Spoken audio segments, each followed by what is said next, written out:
The movie begins with an introduction to our main character, a military serviceman named Ray. After a rigorous tour of duty, Ray comes home with a special surprise planned for his girlfriend, Kelly, who is spending a peaceful day at the park. Sneaking up behind her, he reveals himself instantly, lighting up her face with joy. Ray, with a heart full of love and hope, then takes out a beautiful engagement ring and proposes marriage to Kelly.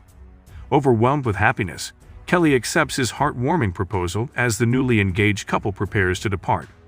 Their blissful moment is interrupted. Two men pull up, causing an unexpected commotion. One of them, named Tim, steps out with an audacious intention to seduce Kelly in an unthinkable and distasteful act. Tim undresses himself in public, exposing himself to Kelly. Filled with rage at this violation, Ray, like any loving boyfriend, fiercely comes to Kelly's defense, and a fight ensues with the two men. In the heat of the fight, Tim wields a knife, escalating the situation. Ray, with a soldier's instinct, attempts to deflect the incoming attack amid the chaos. A fatal accident occurs. Tim, in his clumsiness, ends up stabbed by his own knife. Ray didn't directly cause it, but Tim's life is tragically lost due to his own misstep in the aftermath of the horrific incident. Ray and Kelly seek legal advice as Ray now faces a murder charge. Their lawyer advises him to plead guilty, explaining that it could substantially reduce his sentence. Weighing his options, Ray finally decides to plead guilty, accepting a shorter term behind bars. The narrative then shifts to Tim's father, Harvey, a man torn apart by his son's untimely death, consumed by his grief. He also harbors a desire for revenge, aiming to make Ray's imprisonment a living hell as a way to avenge his son. Upon learning about Ray's prison location, Harvey reaches out to the warden, the authority who governs the prison. Harvey makes a proposition, ensuring that Ray's life in the prison becomes unbearable, and that he never finds his way to freedom again. He offers a substantial amount of money to make this happen. Money the warden could use to bribe the prison guards, making them accomplices in ensuring Ray's stay is as dreadful as possible. The scene then shows the commencement of Ray's life behind bars. A bright prison guard named Rico is tasked with greeting the fresh batch of inmates. Among them is Ray, who, along with the others, is instructed to take clothes off for a thorough security inspection. From this early point, it's evident that Ray's stay in the prison will be filled with hardship and humiliation, as the guards seem intent on making his time particularly tough. Following this invasive check, the head guard, a man known as Williams, escorts Ray to meet the warden. After a brief encounter in the warden's office, Williams leads Ray to his assigned cell, offering him some must-know warnings along the way. The toughness and friendliness of the place becomes apparent as Ray is provoked by gangs just out of nowhere. However, when a fight looks like it's about to start among the inmates, a group led by a man named Mazin comes in to help Ray. It seems like a big fight between two gangs is about to happen, but then Williams steps in. He breaks up the trouble and tells everyone to go away. Within the prison walls, Ray is assigned a job in the library. Here he encounters David, an older inmate, who, in contrast to the others, appears somewhat friendly as Ray settles into his cell for some reading. He's abruptly interrupted by Rico, Victor, and Fox's three guards, who commence an unexpected cell inspection during the inspection. Rico finds a photo of Ray's girlfriend, Kelly. This personal intrusion takes a more tormenting turn as Rico mocks Ray by clicking the picture. Driving Ray into a rage, however restrained by the other two guards, he's helpless. Rico's actions become even more awful when he rips up the photo, leaving Ray anguished. Later, while Ray is in the shower, he's approached by a larger gay inmate with unwanted advances. Utilizing his military training, Ray defends himself, punching the inmate and pushing him away. However, this act of self-defense is met with Rico's rage, who brutally beats Ray before dragging him back to the warden's office in the warden's room. Ray attempts to explain that he was merely defending himself against the unwanted advances. However, the warden seems to dismiss his claim, demonstrating no interest in understanding or acknowledging Ray's side of the story. The storyline proceeds to lunchtime in the prison, where Ray once again crosses paths with the older inmate, David, and a young prisoner who appears quite out of place in the chaos of their surroundings. Ray and David strike up a conversation, and David shares a dark story from his past. A few years ago, he and his brother had been involved in a violent robbery. They had attacked a cash transport vehicle, taking down two security guards and a police officer in the process. However, the heist had ended in tragedy with the death of David's brother, and the stolen money remained undiscovered. The only person aware of its hidden location is David. Their deep conversation is interrupted when Rico barges into the room, bringing news to Ray of a visitor. His face brightens up as he learns that his visitor is none other than his girlfriend, Kelly. This is her first visit since his imprisonment, making it a precious moment for him. Unfortunately, the reunion is short-lived as Rico abruptly puts an end to their conversation. Following this, we see Ray spending time with Mesa and his gang engaging in a friendly card game, perhaps impressed by Ray's military background matters, and extends an invitation for him to join their ranks. In the meantime, the young inmate from earlier is bullied by the same prisoner. Fortunately, Ray steps in intervening on behalf of the young boy. This encounter draws the attention of Williams, who swiftly steps in to defuse the situation. A later scene finds Ray assigned to the task of cleaning the toilets as he's in the midst of his job. He's approached by the inmate he had a previous altercation with. The man seeking a payback tries to attack Ray, but Ray, with his military instincts, manages to fend him off. However, Rico shows up. This time, though, the warden also arrives on the scene in a cruel and unexpected twist. The warden forcefully shoves the bat into Ray from behind. This cruel action underscores the corrupt nature of the prison, highlighting the depths to which the guards under the influence of bribery are willing to go to make Ray's life in prison a living nightmare. The following day, we see Victor, one of the 3 guards bribed by the warden, meeting with his co-conspirators. He voices his dissatisfaction, expressing his unwillingness to continue the senseless torment of Ray.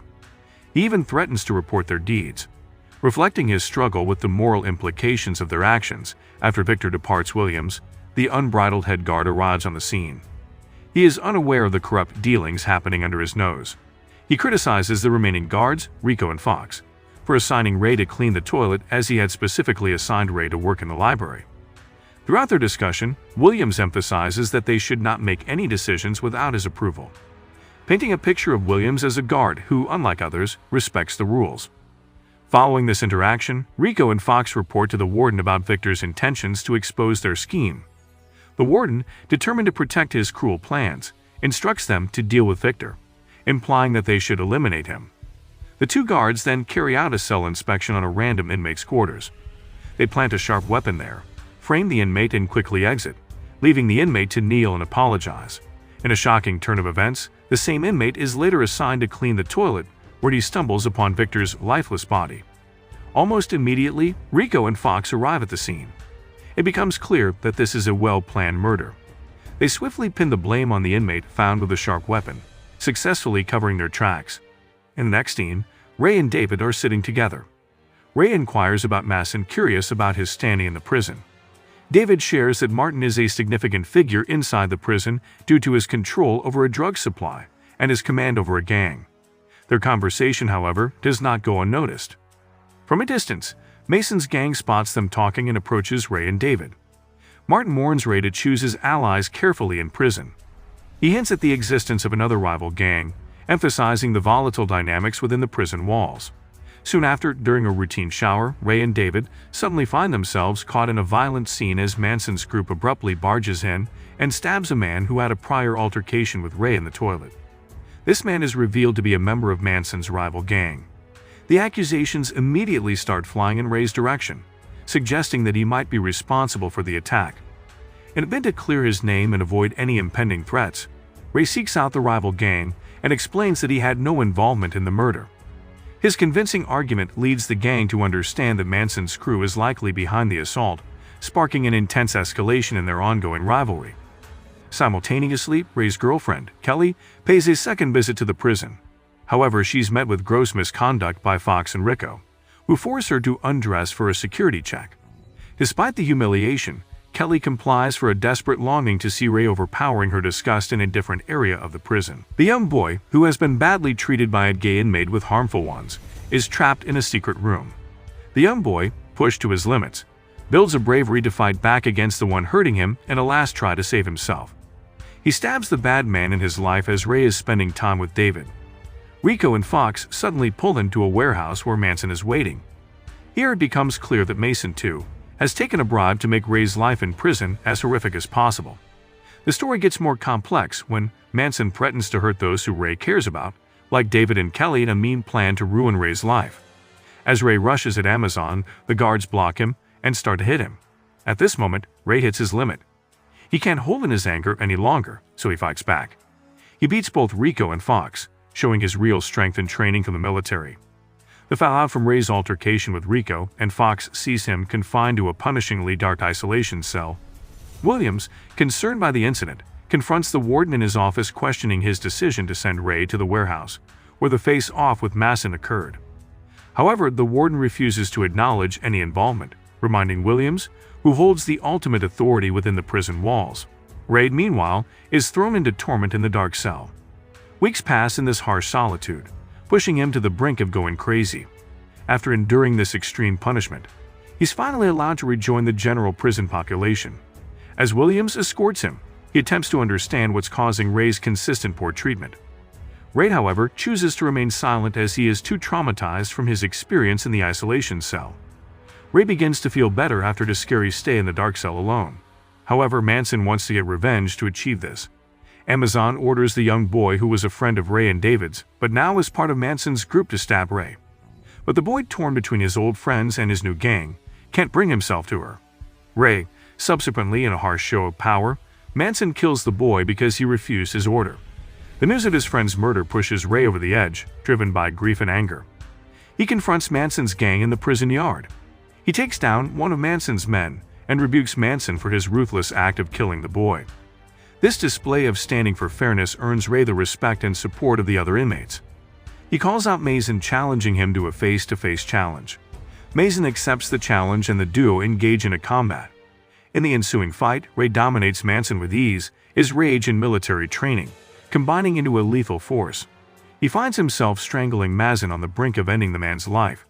But when he catches sight of David shaking his head in warning, he lets Mason go in the chaotic aftermath. A knife lands within reach of the defeated assassin. Seeing an opportunity to strike back, Mason lunges at Ray, only to be intercepted by the self-sacrificing David, who takes the stab, protecting his friend Ray. The confrontation concludes with the leader of the rival gang seizing the opportunity to end Manson's reign of terror once and for all.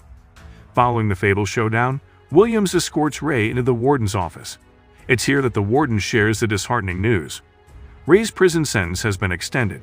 Frustrated, Ray lashes out, successfully provoking the warden into a confession. The warden confesses that he got paid a lot of money to make sure Ray's time in prison was as awful as it could be. What the warden doesn't realize is that Ray got him provoked on purpose. This was a clever trick by Ray to make the warden confess his crimes while Ray was secretly capturing everything on a recording.